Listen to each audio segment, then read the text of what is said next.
Yeah. Okay, that's perfect. And then you have. That's great. I just have You to have a leave by presentation? one. No, I find it much easier for me to finish. Yeah. Okay, Yep. that makes it easier. That's people want that, but yeah. Apologize. Five different communities in the room. I'll tell you. If I sit over there, like. Uh-oh, other no, people- no, this is again for another meeting. That would not be ideal. I thought I was had the wrong date for the meeting, like parked on the street. We have a lot of pizza, so I hope you're all hungry. On camera. No watermelon today? No, I'm sorry, no watermelon today. The staff is gonna love it, that there's no one here, they can eat all the pizza they want too. They typically do have a good crack at it. So, okay, we're at 11:30, Sylvia. Let's just give it, let's see if we can get this All right. going. Let's see if we can get. Because we have a couple things we need to vote on. Yes, which may not. Well, Nate called it, he was worried. We need Sylvia then. Hello. Yeah, you should.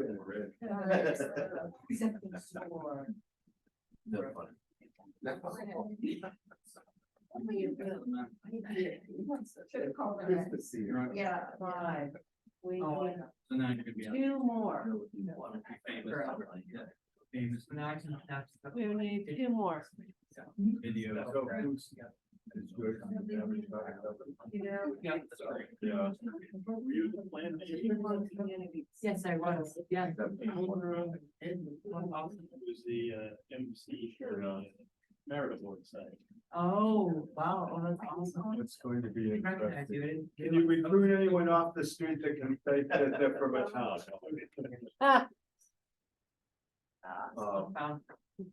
The other person is. I don't know if he's right.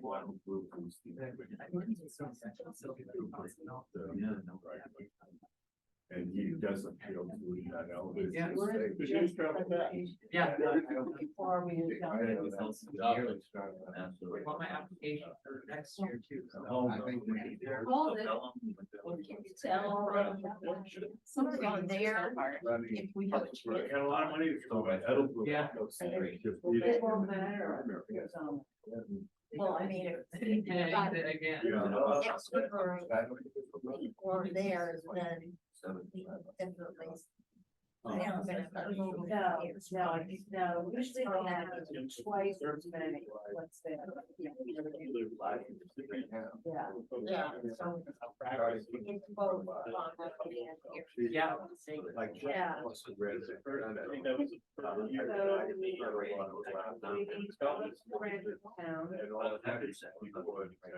Yeah. Yeah. That's awesome. We have 6 members in the room, 5 different towns, we need 8 members from the site. How fast can they drive? Yeah, exactly. I don't even think you have a big enough variety. No. July 25th, I saw that date on the calendar. Against that. A really nice week.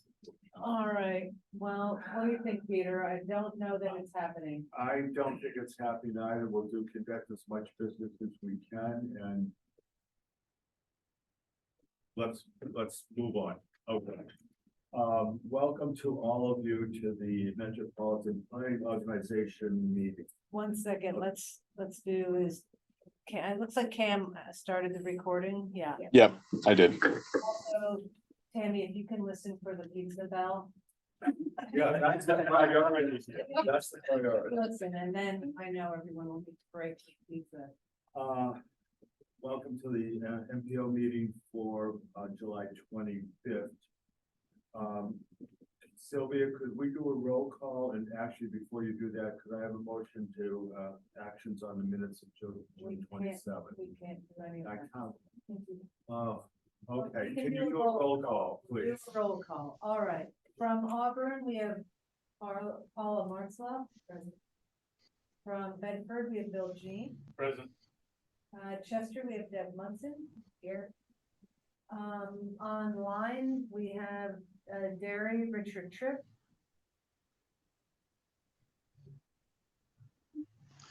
Present, Thank you.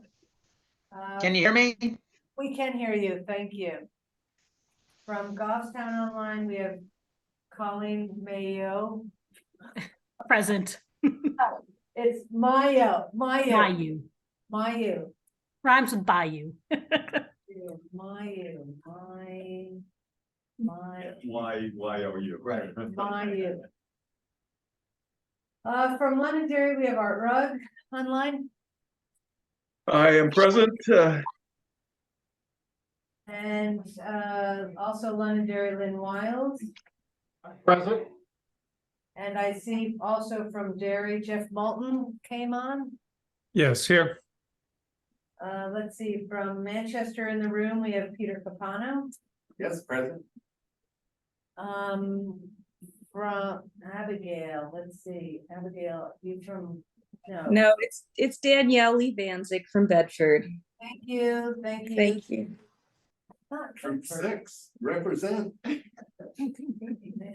Okay, from Wyndham, we have Peter Griffin in the room Yes. and Ed Lapointe. Did I already do that? Yeah. No. And who am I? Let's see, we have William Rose from DOT online. Good morning. And non-voting member, we have Ricky DeSillo from DEA. Oh my gosh. New Hampshire DES. Morning, everybody. I wanna go home now. Ricky DeSilla is not from the DEA. Thank you. Oh my gosh. And let's see, we have Jacob. I don't know, can just catch that one. All right, also online, we have Jacob LaFontaine from Goffstown. Present and yes.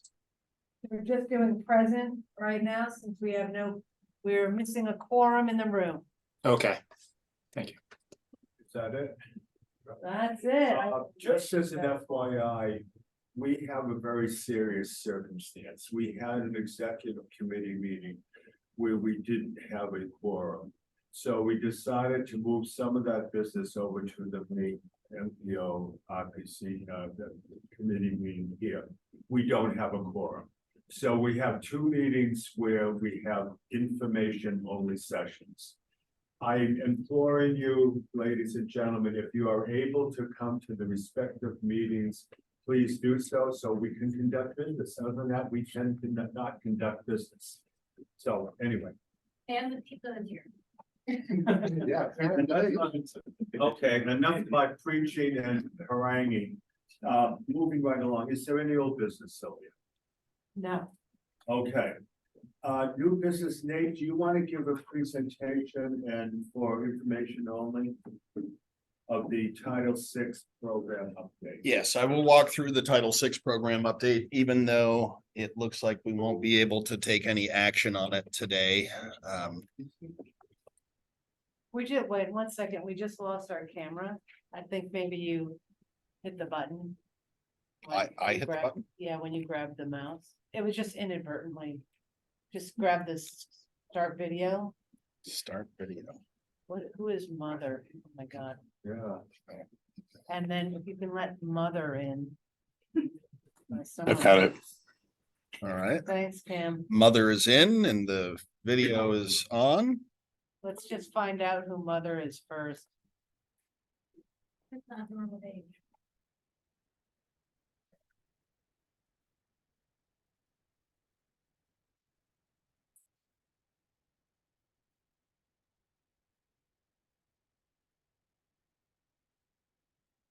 All right, can everyone see this in full screen mode? Yes. All right, very good. So I will walk through and hit the highlights of the Title VI program update, even though we don't have a quorum and can't actually take action on this today. So we will, this will be on the August meeting agenda for adoption, but hopefully walking through it today will streamline the process in August. If I can get the slide to advance, which I make no guarantees of. There we go. I'm gonna hide this floating meeting control. All right. So just a brief overview. What is a Title VI program? A Title VI program is a requirement. We, as a recipient of federal transportation funding, must have a Title VI program in place pursuant to the Civil Rights Act of 1964 to ensure that the programs and services of the Southern New Hampshire Planning Commission are provided without regard to race, color, and national origin. Those are the protected classes under the Civil Rights Act: race, color, and national origin. Things like disability status and income and other factors are not covered under Title VI of the Civil Rights Act. So what does that mean? How do we go about, the Title VI program has really four purposes. The first is to ensure that the level and quality of transportation service is provided without regard to race, color, or national origin, to promote the full and fair participation of all affected populations in transportation decision-making, to prevent the denial, reduction, or delay in benefits related to programs and activities that benefit traditionally underserved populations, and to ensure equal access to programs and activities by persons with limited English proficiency. We will talk much more about limited English proficiency in a few minutes. This is not a new requirement. The Southern New Hampshire Planning Commission has had a Title VI program in place for many years now. It must be regularly updated. We typically do that on a cycle of about every 3 years. Our Title VI program, of all of the documents that we maintain at the Southern New Hampshire Planning Commission, probably gets the most regulatory scrutiny. We are reviewed. Our Title VI program is reviewed by multiple offices within New Hampshire DOT, including their Bureau of Rail and Transit and their Office of Federal Compliance. We also get reviewed quadrennially by the Federal Highway Administration and Federal Transit Administration, and both of those federal agencies review the provisions of our Title VI program in detail. So we do get scrutiny on our Title VI program, as do all of the other MPOs in New Hampshire. We released our updated draft Title VI program for public comment back on June 23rd. We held a 30-day comment period. That comment period ran through yesterday, which was July 24th. We also sent direct invitations to New Hampshire DOT, Federal Highway Administration, and Federal Transit Administration as our regulatory agencies to review and provide comments on the Title VI program. We did not receive any substantive comments, either through the public comment period or from our regulatory agencies on the draft. Presumably means they're happy with it. The members present at our July TAC meeting unanimously recommended adoption of the Title VI program. Which begs the question, how many members were present? We had quite a few members present. Unfortunately, not a quorum in the room once again. So we had 8 or 10 people online. Yeah. And so it's the third in a month. Nate, were there other comments received that you qualify with no substantive? Let's see, I'm going to hide these floating meeting controls. So through New Hampshire DOT's Bureau of Rail and Transit consultant, RLS and Associates, did not have any substantive comments. They recommended that we include, for illustrative purposes, a list of TAC and MPO members as an appendix to the plan. So we will include that. It doesn't really make a difference substantively to the plan or any provisions of the draft plan. It was just through the course of conversation with them, just something that they thought we should consider.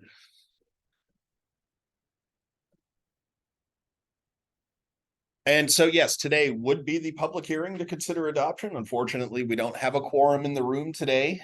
So we will actually continue the hearing to our August meeting. Nate, is there any time frame by which we have to adopt this?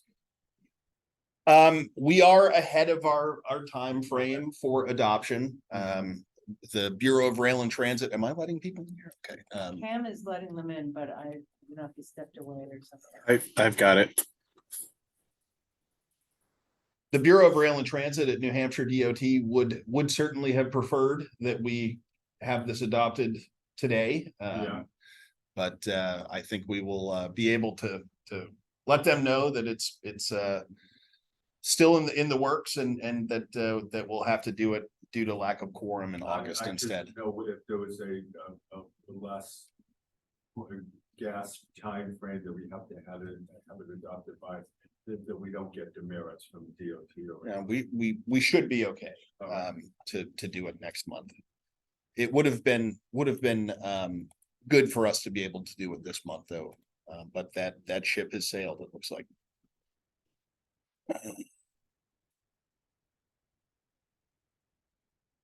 Okay, so I'm just gonna walk through what has changed from our current Title VI program to our new Title VI program.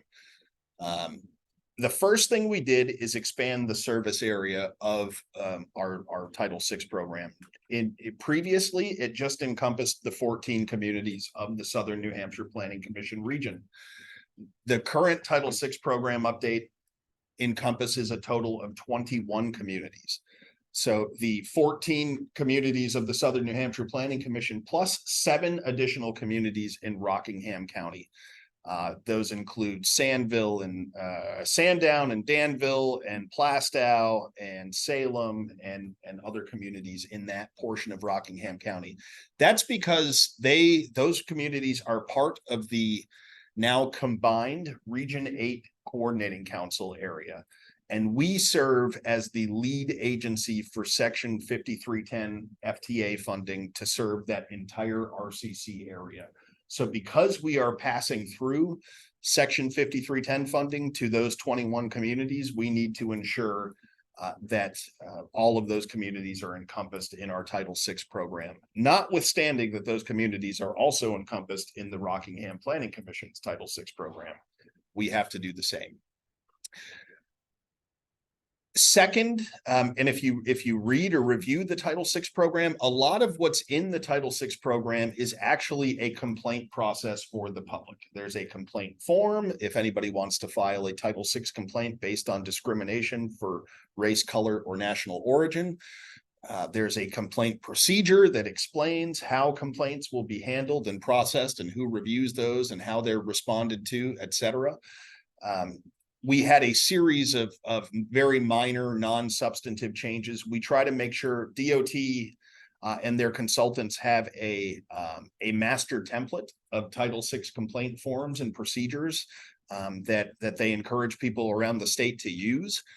We just made a few minor tweaks here and there to bring our complaint form and complaint procedures in line with that state recommended template. And none of those factors changed anything substantively. Third, as you know, we recently adopted a new public participation plan with updated goals and strategies. So we wanted to make sure that our Title VI program also reflected those updated goals and strategies in our public participation plan. So now those reflect each other. And fourth, and perhaps most significantly in terms of the outcome of the Title VI program update, was that we updated our regional demographic data and language assistance plan based on the most current available demographic data that we have, which in our case is the 2021 U.S. Census American Community Survey 5-year estimates. And we updated that demographic data for that 21 town service area rather than our former 14 town service area. What does that show? Well, here's a map that you can see in the Title VI program of minority population. Overall, in that 21 town service area, minority residents comprise 14.4% of the population.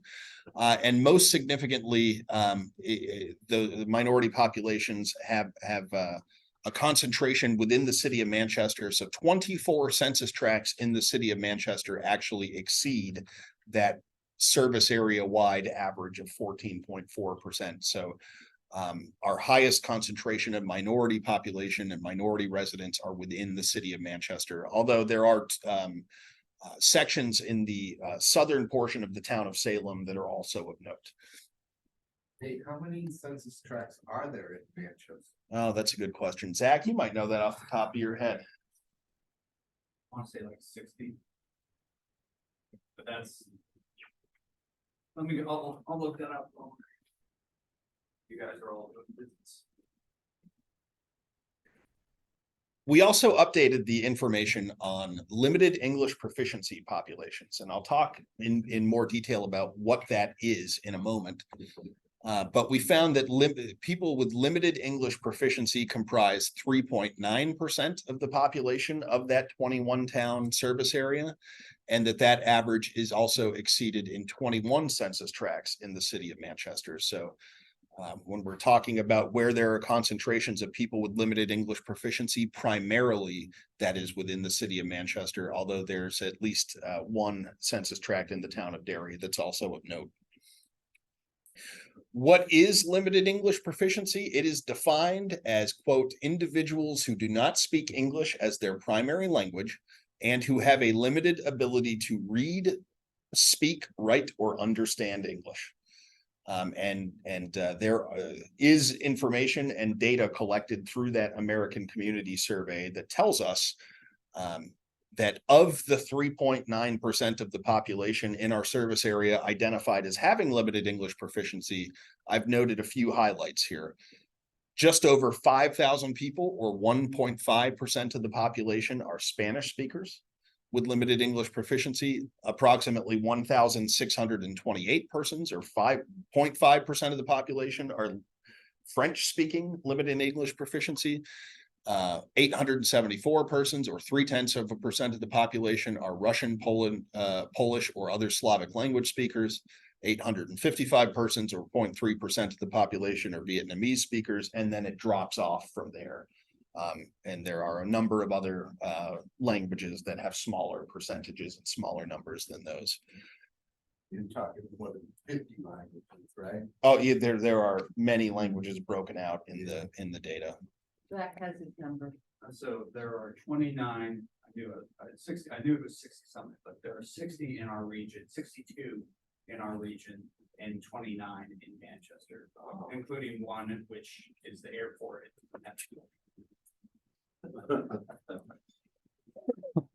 So I highlight these figures for a reason, and I'm going to ask you to remember 5,046 persons and 1,628 persons for Spanish and French respectively. And the reason I ask you to remember that is there is actually a threshold in federal guidance that says if there are 1,000 individuals or 5% of the population, whichever is less, eligible to be served, falling within a specific LEP language group, that is a threshold federally called safe harbor, above which vital documents should be provided in translation. We, in our last Title VI program update, only had Spanish as a safe harbor language. Now, as a result of the expanded service area of 21 communities and that resulting in 1,628 French speakers, we have exceeded that safe harbor threshold for French as well as Spanish.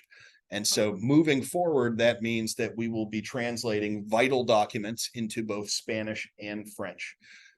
And how do we define what a vital document is? We lay out what those documents are in our Title VI program, those being the Title VI Notice to the Public, which is published online and is on our bulletin board out there. And you can see it. Actually, when you're leaving today, you can take a look at the bulletin board and you will see the Title VI Notice to the Public in all 3 languages. Our Title VI complaint form, we have a brochure that explains the Title VI process to the general public. That is one of our vital documents.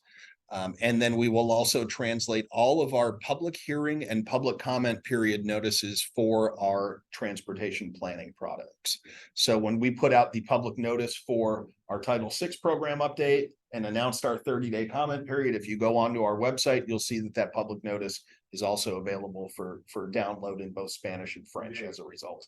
Does our website have to be adapted to now reflect those languages? Good question. I will get to that in the So next I- slide. why Yep, don't I yep, wait till you do the Yep. presentation? sure. The increase in French speaking citizens in Manchester.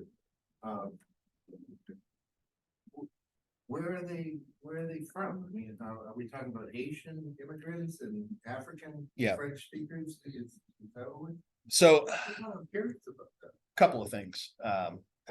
Again, when it was just our 14 town region, we didn't exceed safe harbor for French. So there weren't enough French speakers just in the Manchester area and the surrounding communities to trigger safe Well, harbor. the French Canadians, generations away now, they are all English. It was the addition of Salem and the other Rockingham County communities that had enough French speakers.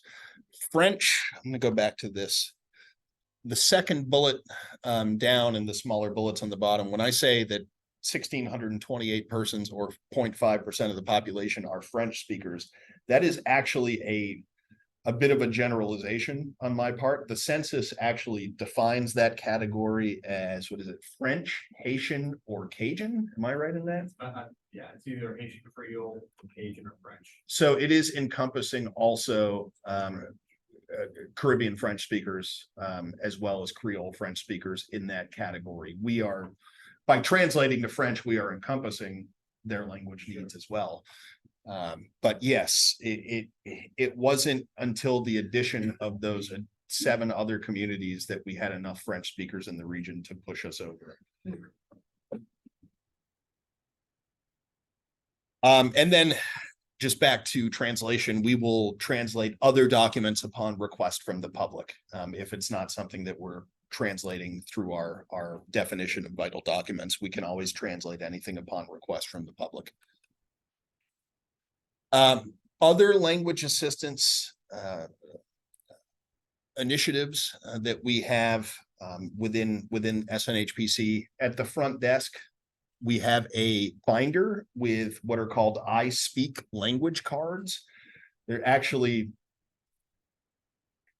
it's a binder, and inside of that binder are just a series of translations that say I speak this language, and there's an English and Spanish and French and Chinese, Vietnamese. There are dozens and dozens of different languages in this binder. So if we ever had somebody walk into the office and need language assistance and didn't speak a particular language, we could get that binder out and that person could find their language and point to their language that they speak.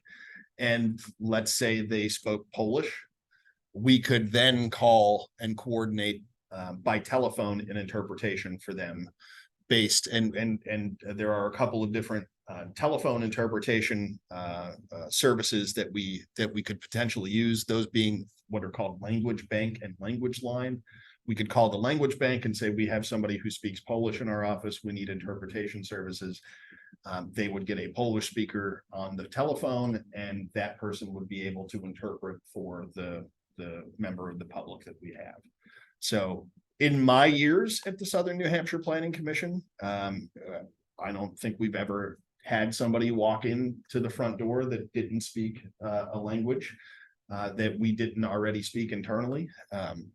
And we do have people on our staff that are fluent, for instance, in Mandarin Chinese and other languages. So we do have some ability based on the language for somebody to be able to provide assistance here. But if we don't have that, we would use language bank or language line.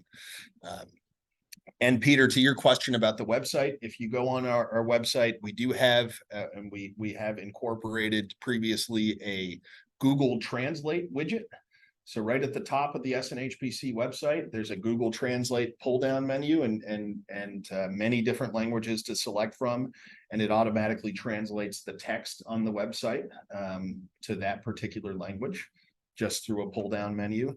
It's a really handy tool. It's, it's Google Translate. It's not perfect, but it should be able to help people navigate our website a lot easier depending on their language based on that particular tool. So that is one way that we've identified and already incorporated to make our website more language accessible to people. Thank you. And then for continuing education, we've done this in the past, and we will endeavor to continue doing so. Our staff will be encouraged to review. There are some LEP related training videos online at this particular website, lep.gov/videos. The videos are pretty interesting. We've had staff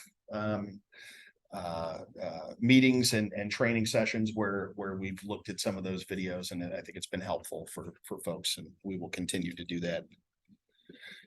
With that, that's the kind of high level overview of the Title VI program update. Again, we're not going to be able to take any action on it today because we don't have a quorum in the room, I don't believe. Although Barbara just walked in, but I still think we're short one. Short one. Okay. So we will revisit this in August, and I'm happy to answer any other questions if there are any, but we're not going to be able to take any action on it today. Any idea historically how much usage we've had of this foreign language request for? Oh, let's see. Are you speaking of translation or the website? Translation. You hit escape. Let's see. Oh, there we go. How's that? I'm back now. All right. No. Okay.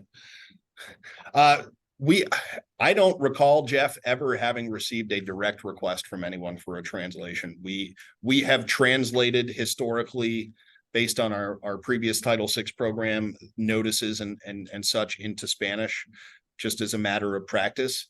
I don't recall us in my time here having received a translation request of any sort for any other language. All righty. Okay, any additional questions from people calling in? Dave, thank you very much. Thank you. Dave, I think the camera is now on the laptop. Oh, really? Yeah. You go to the caret next to stop video. Well, let's try. I think it's. Yeah, it is. Is it? Well, nobody wants to see me, I'm sure. Let's try this.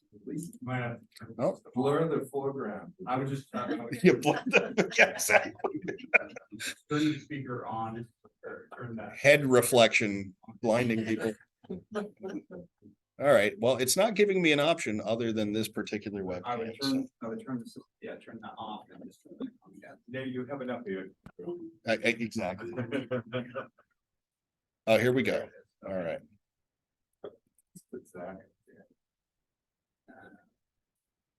Yeah, we give each of the staff members equal time. I mean, really. Oh, did we just lose it again? Uh-oh. That thing. Funky. Yeah. You have to start video.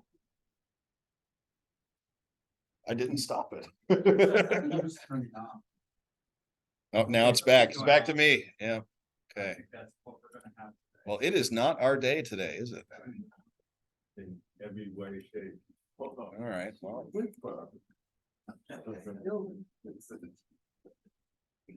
Okay, next item, Southern New Hampshire Planning Commission Region Electric Vehicle Infrastructure Development Plan. Tammy Samarski will be doing the presentation. And again, this is for information purposes only because we do not have a quorum to adopt.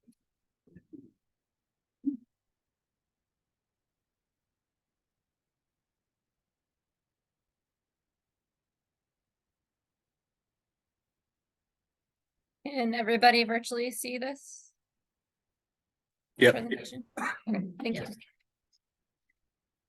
Okay, so we are going to pick up where we left off last time, reviewing the SNHPC region plan for electric vehicle infrastructure development.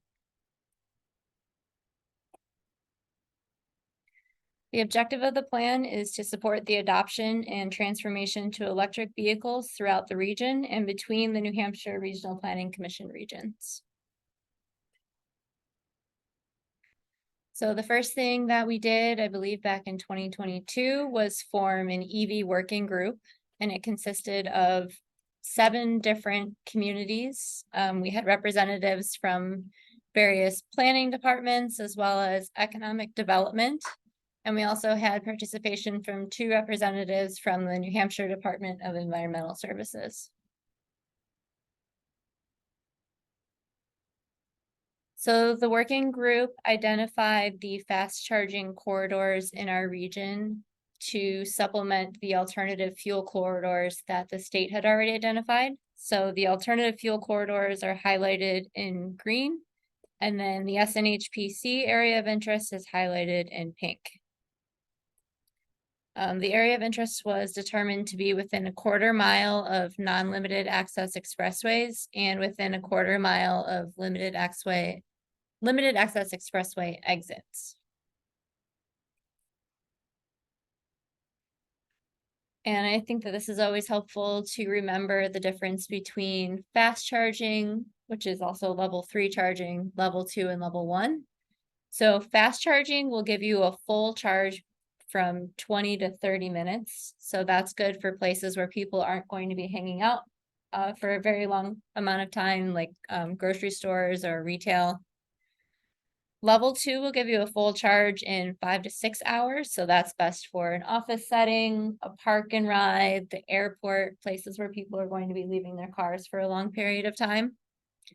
And then level 1 is really where you just plug it in and kind of forget about it. So that takes 20 hours for a full charge, and that's what you'll usually see at your home.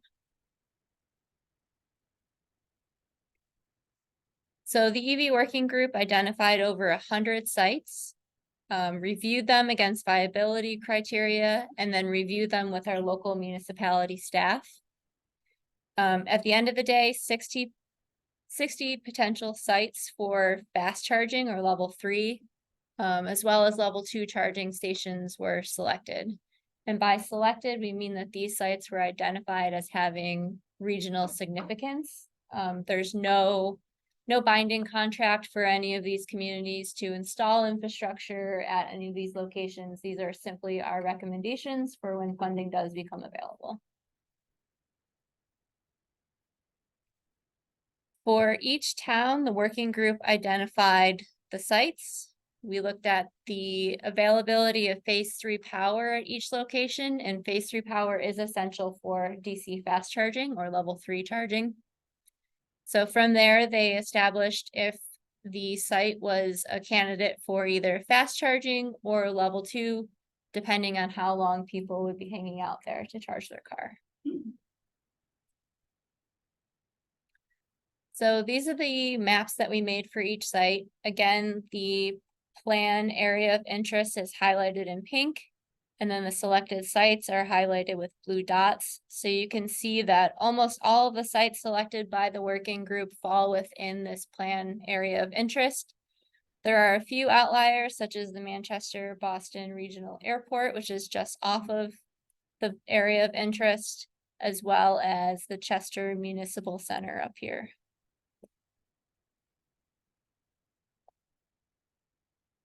So this is the same map, but this is for Deerfield, Hooksett, Candia, and Auburn. So again, you can see that some of the communities like Deerfield did not have an area of interest. So we identified at least one site in each community just to be fair to everybody. There are also a few off to the bottom of the screen here in Auburn, the Griffin Free Public Library and the Auburn Police Department. While it looks like it's quite a ways away from the area of interest, we looked it up and it's actually only a 5-minute drive. So those sites were still being considered. Here's the map for Ware, Francistown, New Boston, and Goffstown. Once again, you can kind of see the sites following the area of interest with the exception of New Boston and Francistown.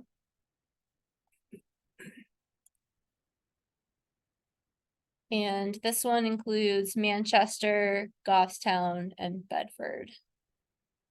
And we already talked about the airport being a little bit off of the area of interest. So all of these sites were selected by the working group as well as SNHPC staff. And then they were all shared with municipal staff for their approval. And back in, I believe, June or May, the TAC actually did a prioritization exercise. So we prioritized the sites, which we talked about a little bit last month. And then the municipal staff approved those as well. The public comment period ran from May 26th to June 26th. During that time, we had 3 different sets of comments, which we reviewed at our last MPO meeting. At the last meeting, we decided that we would extend the public comment period until July 25th, which is today. And just so everybody knows, we announced the public comment period through a press release in the Union Leader. That was in both English and Spanish. We've posted the information to our website in multiple SNHPC newsletters and media blasts, and also on our Facebook page. So since the last time we spoke, I've taken all of the public comments that we received and I've added them to the draft document. I created a new appendix, Appendix B, public comments and additional site considerations. Also, during the time that we have been sharing this with the community as well as the municipal leaders, we've had a number of site suggestions. So we've also added those. We received a number from Derry, Goffstown, and Manchester. So we included these so that we could take a look at them for the next update to this plan.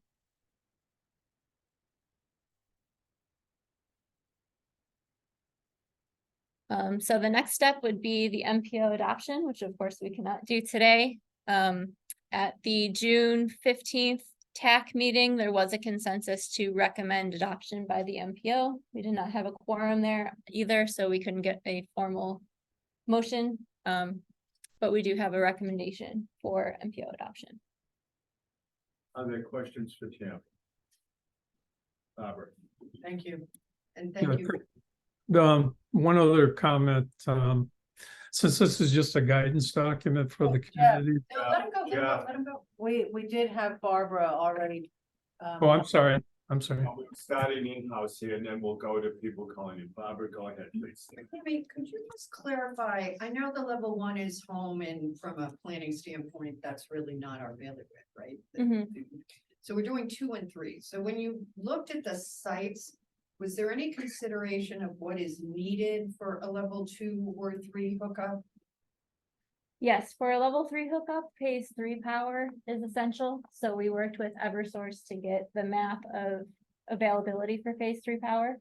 And what did that mean to the committee when they were looking at it? Did that just mean that there is power at the site, or what did that mean?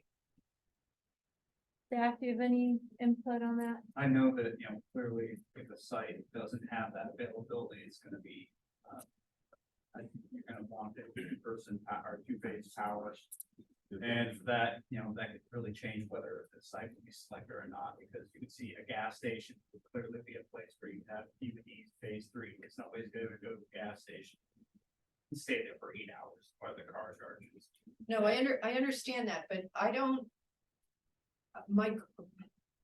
And this is maybe for the next draft, obviously. I don't think when I looked at all those sites, they were sites that had electricity available that would have been at the level that you've identified in the plan. And I suspect a lot of these sites, no one went to, it's a working group and this is a planning document, so that's what you're doing. And so. We actually did have people go. Did you go? Because there are like, and I went to my town planner, because of course I caused the record sign, so I said. And my understanding is she sent an email and I told her it was way too nice, just not a surprise to any of you that I thought that an email was too nice. Talking about how a couple of sites were probably not appropriate because it was very limited parking. And the other thing that in my discussion of this is that apparently there need to be poles on site to feed off of. So I'm not sure when you went out at this level, because it's just a planning document, that there was really any concrete assessment of what the site has on it. So I just put that out there. The other thing is there were a couple of sites that were identified that our town planner, Joanne Duffy, used to be the town planner in Hooksett, she said that those sites were looked at when the sites were approved and it was determined to be inappropriate and that they couldn't do it. And the other thing to know is apparently in a lot of these buildings where they would have the accessibility for the power is right by the building, right? You want your parking station by it. And fire departments don't allow it because they don't want the parking, it's fire lanes all around these bigger buildings and they won't allow it. That actually came up.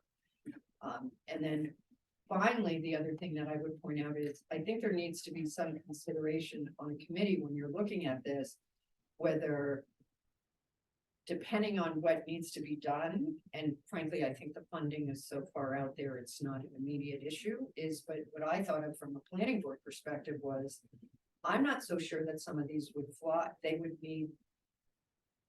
need to be identified as an immaterial site plan change, so that planning boards did not want to see these sites again. Because parking spaces are looked at pretty carefully on some of these sites. And whether or not there's gonna be an EV charging station or not, if it involved any changes. I don't know when, but I just think that the committee ought to consider that as to what kind of a site you're looking at. Like Sully's in Goffstown is this pre-existing, hardly any parking. Somebody raises a complaint every year about it. As compared to say, Bass Profile or whatever it is, with a big parking lot where if you put things on the outside, it probably wouldn't be that big a deal. So I think that this plan creates unrealistic expectations and doesn't have enough qualifiers in it as to what's being addressed, but I appreciate the effort that was put into the identification of sites, but some of the sites in Goffstown were clearly inappropriate. And proposing them on privately owned property really didn't get, I thought, distinguished enough in the plan that a number of these sites are privately owned. And therefore funding and permission would be very different than dealing with public sites. So. Thank you, Bob. Peter, you had a question.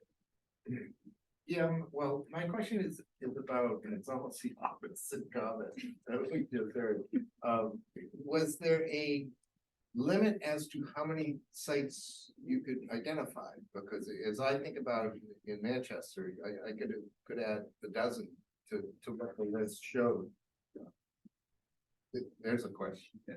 Tammy, I think I can take that. Thank you. Yeah, we limited the businesses that we were looking at. So like we looked at gas stations, grocery stores and stuff like that, just because of the original set, like there's tens of thousands of businesses that would have fit within that criteria. And just in terms of, what we can possibly do, we said, okay, let's just, take a small slice and see what we can do. We have to see this as the beginning. This right? is really. Yeah, really, This really big. and just in terms of like, the maps, remember the maps we got from Eversource were not very useful, where they were not specific.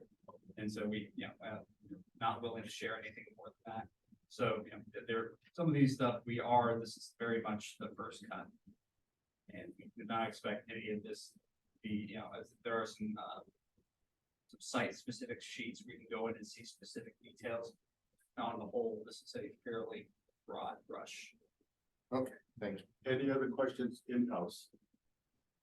Jeff, you're on. What's your question? Well, it's not really a question, it's more of a comment. I think since this is a kind of a guidance document, it might be useful to provide in there what the ballpark costs are between a level 2 and a level 3. What we've seen with our planning is that a level 2 is somewhere between $8,000 to $15,000, whereas a level 3 is $200,000 to $300,000. And part of a big component of that is, with the billing part of it, who's going to do the billing for the usage? Not likely you're going to give the electricity away for free. So somebody's going to have to administer the billing, and if they don't pay on time, how do you collect? And, that's why a lot of this stuff is just being thrown to third parties like ChargePoint and Electrify America, because most municipalities don't want to get into the administrative part of it. What we've kind of came to a conclusion in Derry was we wanted to put these things in for the town's own use, and then we wouldn't have to worry about charging the public. Because we just didn't want to get into competing with commercial suppliers. But I think at a minimum, you should probably at least put in a range of costs for the towns to get a better idea of what investment may be needed. Okay, any other questions from people calling in? If I could just comment on that. Yes, please go right ahead. Just, yeah, Jeff, I can't remember if it's mentioned in the price difference is mentioned in the, let me stand close. I can't remember if the price is mentioned in the document, but when we were making the original selection, we intentionally picked public places that, you know, hypothetically would have 24-hour surveillance, just because we are talking about incredibly expensive, you know, infrastructure improvements. You know, when you're talking about hundreds of grand, you can't have that out, you know, in a public park where people are, you know, not there for 12 hours a day. Yeah, that's a good idea. Okay, now see anyone else calling in wishes to comment or speak. I'll close discussion on this. Tammy, thank you so much. Is there other business to come before the MPO? Sylvia?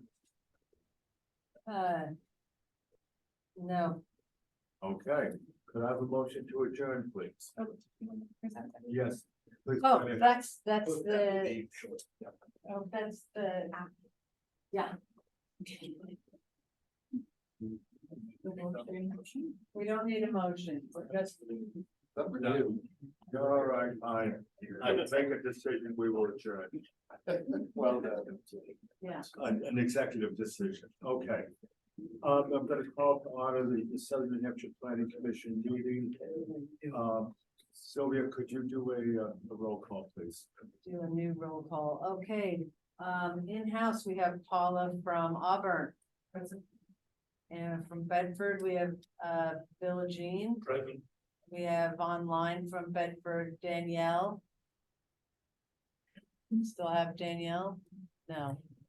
Okay, just making a note that she was, just for the MPO, must have had to leave. Are you implying I put her to sleep? Never, it couldn't be. Chester in the house, we have Deb Munson. Present. Thanks, Deb. Derry online, we have Jeff Moulton. Here. We have Richard Tripp. Richard maybe stepped away. Thanks, Richard. From Goffstown in-house, we have Barbara Griffin here. Online, we have Jacob Here.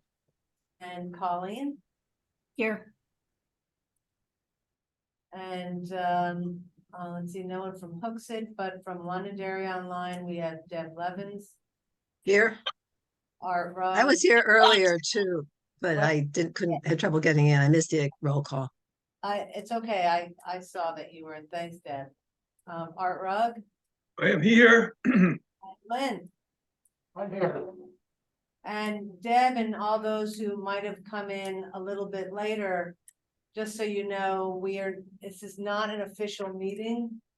We're having trouble getting quorums. One of the things you'll see from me coming up is I'm going to encourage those communities like Londonderry, who we have a great attendance, but it's all virtual. So maybe we can coordinate one person from that community coming in once a month, you know, and so you share the privilege of coming in. And the pizza, we And the offer the pizza, because we definitely in August will need a quorum. Anyway, from Manchester in-house, Peter Yes, here. and Don came in. It's Don, that's Don Waldron. No one from New Boston or Ware, and from Wyndham in-house, we have Peter. Yeah. And Ed. In. Thank you, everyone. Thank you, Sylvia. Is there, under new business, Clean Energy New Hampshire, Catherine Casper will be doing a presentation. Yes, I have decided to make this a focus on sustainability and energy issues the next few months. And just because we have a small group, a little more intimate, so a little bit more information than you probably want.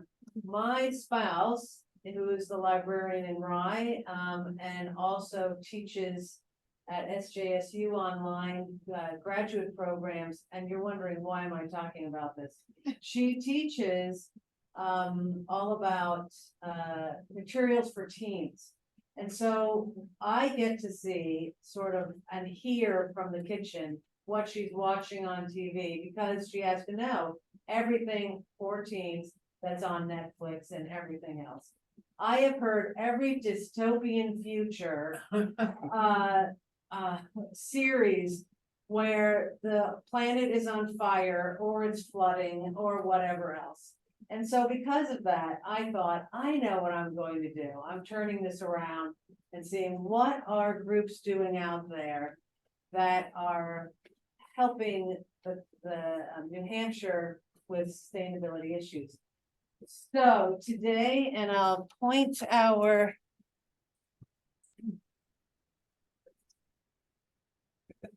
So we're very lucky to have our representative from Clean Energy New Hampshire. And so happy you could join us today. And please do the honors of telling everyone all about yourself. All right, so my name is Katrin. I am the Seacoast Energy Circuit Rider. Technically, half of your communities I would work directly with, but we are work with all the towns and municipalities in the state of New Hampshire. And 1 second, Katrin, can the home audience hear Katrin? Yes. Excellent. Okay, because the mic is over here. Okay, do you want me to move or? No, I'll talk loudly. So we are a nonprofit organization that has two sides. Basically, one is the policy. That's where we work with our representatives and try to figure out ways that we can work towards the clean energy future. And then the other side is the energy circuit riders, who actually work with each town, municipalities, and schools to help them with implementing. Now, I appreciate the dystopian future and the concern about the environment, but I will tell you, everything we do also helps your bottom line. So we focus very much on a nonpartisan, a bipartisan way of thinking. So some of the basic buckets that I focus on are things like photovoltaics, solar. That's a great way to save money on your energy bills. EV infrastructure, we actually have a part of our organization that's called Drive Electric. There's a lot of information you guys just shared that not all of it's true, so we'd love to help your communities understand more. I personally have 2 level 2 chargers in my garage right now. They cost about $800 to install. The actual charger costs $500, so very affordable. If you have a municipal level, it's a little bit more, but there's some real changes going on. There's also apps you can use, so if you have a charger, you can pay through this app. So there's lots of new information coming out with Clean Energy New Hampshire. We can help you to understand how things are going forward. Another great thing to think about, as a person who has an EV, I charge at home almost all the time. The only time I need a charge is for long drives. But if you have communities with a lot of renters or condo owners, things like that, then work is actually one of the top hottest places to have EVs. So we're just looking at things differently and all these different topics. Another one is weatherization. So a lot of our buildings are older buildings or buildings that might need some upgrades. What we do is we help you figure out how to do that. So if you have an energy committee or you're thinking of starting an energy committee, we can come in and help you know who are the vendors, what do you need to do first. The first thing you want to do is an energy audit. Well, how do I do that? Who do I contact? How do we go forward? Once you do the energy audit, okay, now there's some upgrades we need. Well, how do I write the grant? We would help you with that. Which vendors do I choose? We could help you with the RFP and understanding who's out there to work with, what type of options you have. So that's another one. And then the last one that's actually interesting, pretty hot topic in New Hampshire right now is community power aggregation. And that is when your entire community purchases power together at a reduced cost. And I'm not sure if any of you are familiar with this. Okay. 3 vendors in the state of New Hampshire. One's a nonprofit, Community Power Coalition of New Hampshire, Standard Power, and Freedom Energy. And so we help you understand, how do I contact all these ones to find out? How do I look into this? What are the steps to make it happen? So we're here really just to support these transitions. Like I said, we at heart love that it helps the environment, but we also are really here to help save money as well. So it's an easy sell to any type of political body. And we can also just answer questions if you have new ideas. There's actually some of our communities are just starting out. They haven't had a lot of energy committees happened in 2009 up to 2011, and they all sort of fizzled. So we're just kind of getting those up and running. So we can help you from the very base of like, I live in this town and I want to start an energy committee. What do I do? To, places like Portsmouth that are saying, okay, we've done, all these things, what's next? And creating new ideas and new things. You can go anywhere from, we just want to put some solar so that we're not paying, our town municipal buildings aren't paying high price on energy, to, okay, we've put solar where we can think of, what do we do next? And you can have a community solar project, or there's just so many ways you can go. I know one of the communities I'm working with is working on their resident-owned communities with manufactured housing. They're working on a grant to see if they can help weatherize all these buildings and then turn their power sources into heat pumps, which is a way to have both air conditioning and heating, which a lot of times we don't have. In New Hampshire, we heat, but we don't always have access to it. So there are so many ways we would love to work with you. I would be happy to talk to anyone who's interested. If you want to have your town administrator talk to us, if you want to have your select board or your town council, if you yourself are interested, I have cards I'm going to leave on the table before I go today. Feel free to reach out anytime. We have no cost to you. If you want to be a member, you do have access to, in November, we have a conference that is excellent. You're going to get information that, is pretty new, pretty exciting, meet a lot of great people, and you'll get a couple tickets if your town is a member for that, and access to a lot more resources. And I think for the entire town, it's $250. So it's not a huge leap of expense, but we'll work with anyone, no matter what, whatever your goals are. So all that being said, I would love to answer any questions anyone has about their energy or what they're thinking, or if they want to know more about clean energy in New Hampshire. Katrina, I'm just wondering which, if any of other communities in our region, and there's maps all over the place with our region, but are part of your group. Okay, so anyone in the Rockingham County, and I know I'm going to Chester tonight, so that's exciting. And I think I counted, it was 8 of your communities. But you do cover the whole state? We cover the whole state. So right now we started, our first energy circuit rider was in the North Country.